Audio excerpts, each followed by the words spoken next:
Ambassador John Bolton, former U.S. ambassador to the UN and Fox News contributor. Really dumb? Would you use those words to describe Trump right now? I don't know if that's sort of threatening implicitly that our intelligence agencies are going to conspire against the president or not. Look, I do think this meeting Friday or whenever it's scheduled for, I'm not making the schedule, is very important. This is a critical issue for the incoming administration, and I think whatever the specifics on the Russian efforts allegedly to meddle in our election, and I don't put it past them at all. Right.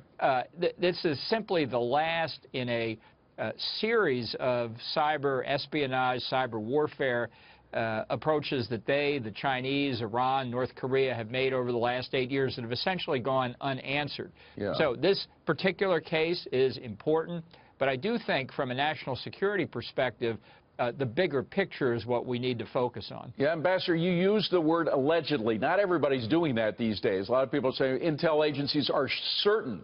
They are 100% certain that it was Russian hacking. I don't sense that certainty from you. Well, I haven't seen the evidence, and I don't think any of us, frankly, including so-called cyber experts who frequent the airwaves, really know enough to be able to comment on it. If I were within the classification where I could see the stuff, I'd have an opinion. That's why this meeting on Friday, if that's when it is going to be so important. You know, intelligence is not a piece of granite. These people are going to have to present facts. We found that out with the Iraq War. That's true. I just want to ask you about Russia, though, with regard to the possibility of U.S. stepping up its forces in the Baltic, specifically in Lithuania, because of some threat from Russian missiles being pointed towards the Baltics from Russia. What do you know about that?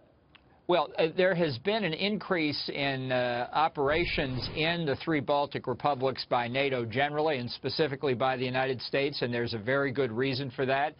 These are NATO allies, and bearing in mind that an attack on one is deemed an attack on all, I think we want to make it very clear to Russia, especially with the new administration coming in, that we take our obligation seriously. I don't think this is a provocation. I think this is a deployment that's been scheduled for some time, and I think it's entirely appropriate. All right, and we do have some breaking news. Another final parting shot from President Obama. 4 Gitmo detainees expected to be transferred to Saudi Arabia in the next 24 hours. The first of the final wave of up to 20 transfers anticipated before the president leaves office.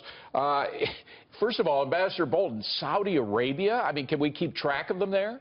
Look, none of these people should be released anywhere, and in fact, most of the ones that have been transferred out of Gitmo over the past couple of years never should have been let go. I think we may make it until January the 20th without Obama closing Gitmo, despite his promise in 2008 to close it within a year. It verges on the criminal to let some of these terrorists go. We know they go back to the battlefield. We know they assist other terrorists. These are very dangerous people, and they ought to be incarcerated there until they come clean on their activities, which many of them haven't done. I think we need to repopulate Gitmo with additional terrorists that we capture. To quote the incoming head of Homeland Security, they're bad boys. There are 59 of them left at Gitmo, by the way. John Bolton, good to see you, sir. Thank you for being here. Appreciate it. Thank you.